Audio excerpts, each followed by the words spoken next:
Bonjour, Tata Armel. Alors, aujourd'hui, je voudrais qu'on s'arrête un petit peu sur les blessures. Sur les blessures. Et par rapport à ça, j'aimerais vous lire quelques versets bibliques. Dans Marc 9 au verset 23, Jésus dit, « Si tu peux, tu es possible, tout est possible à celui qui croit. » Ça veut dire quoi? Quand la Bible nous dit que si tu peux, tout est possible à celui qui croit, c'est Jésus qui dit ça. Dans Marc 9, au verset 23. Ça veut dire que si vraiment tu es converti, si vraiment tu as donné ta vie à Jésus réellement, si vraiment il y a eu ce travail de conversion dans la profondeur, c'est-à-dire que la parole qui dit que quand quelqu'un est en Christ, il est une nouvelle créature. Les choses anciennes sont passées et voici toutes choses sont devenues nouvelles. C'est-à-dire que tu as expérimenté la conversion et que tu reconnais que de par cette conversion et de la manière dont tu as donné ta vie à Jésus, c'est celui-là même qui devient l'essence de ta vie, que tu as tout déposé à ses pieds. Les blessures. Il y a des blessures dans lesquelles tu ne peux pas rentrer dans le mariage, dans laquelle tu ne peux pas t'engager dans un projet de mariage si tu n'es pas guéri. Et nous allons encore un peu plus loin. Dans Luc 8 au verset 50, la parole de Dieu dit « Mais Jésus qui avait entendu dit au chef de la synagogue, « N'aie pas peur, crois seulement, et elle sera sauvée. » Et nous avons aussi ce très bel exemple de la femme à la perte de sang qui a eu la foi. Elle a entendu parler de Jésus. Elle a entendu parler de Jésus. Elle s'est dit, il faut juste que je fasse une chose, c'est de toucher le pan de la robe de Jésus pour être guérie. Et quand on va un peu plus loin encore, il guérit ceux qui ont le cœur brisé et pensent leurs blessures. Alléluia.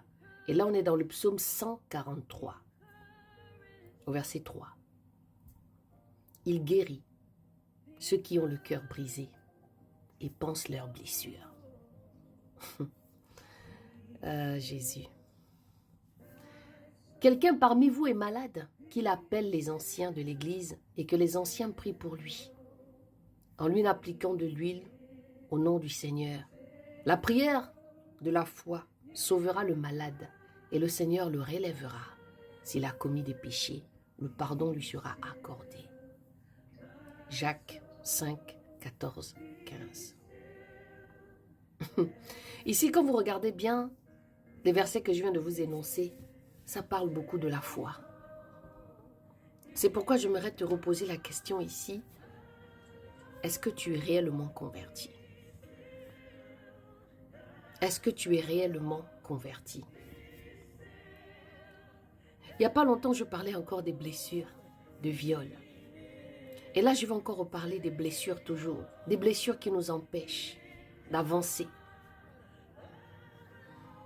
J'aimerais vraiment encore que tu prennes conscience de ça. Dieu est capable. Jésus est capable. La femme à la perte de sang était malade pendant 12 ans. Mais elle a entendu parler de Jésus. Elle a dit, il faut juste que je touche le pan de sa robe. Toi, c'est le pan de qui que tu touches? Parce que ta guérison et ta délivrance viendra du fait où tu auras la foi en Jésus.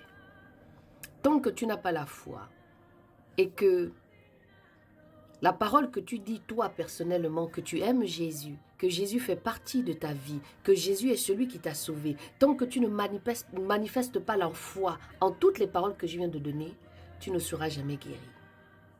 Et ça ne sert à rien de faire des projets de mariage si tu n'es pas guéri. Parce que la personne que tu vas rencontrer, il faudrait que tu le rends heureux. Et vice-versa. Tant que tu ne guéris pas tes blessures, je parle ici à un homme, je parle ici à une femme, tu ne pourras pas.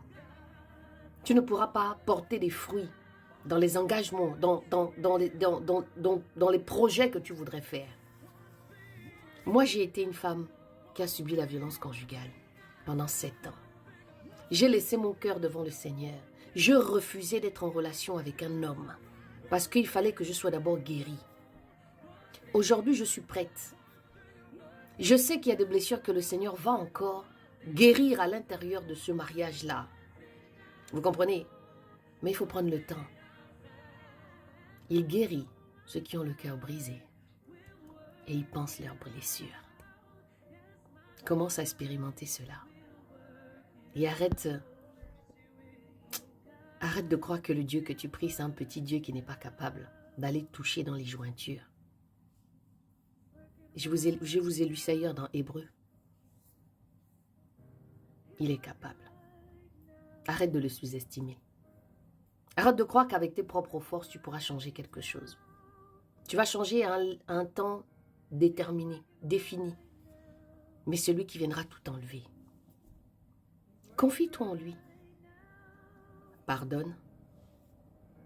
Et laisse-toi guider. Ne pleure pas, s'il te plaît.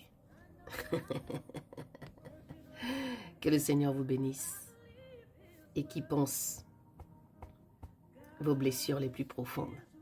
Mais il faut lui laisser la place. Il faut lui laisser la liberté de pouvoir le faire. Tant que tu veux essayer de le faire avec tes propres forces, tu ne vas jamais avancer.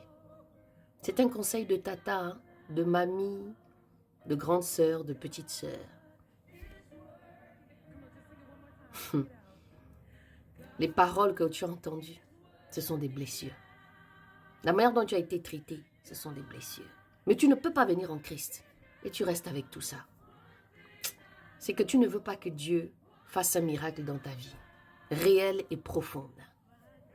Soyez bénis en tout cas. Je vous laisse avec ces quelques paroles parce que j'ai écouté une exhortation tout à l'heure qui m'a dit non, c'est pas possible. Il faut que je vienne encore raviver le cœur de quelqu'un. Soyez bénis.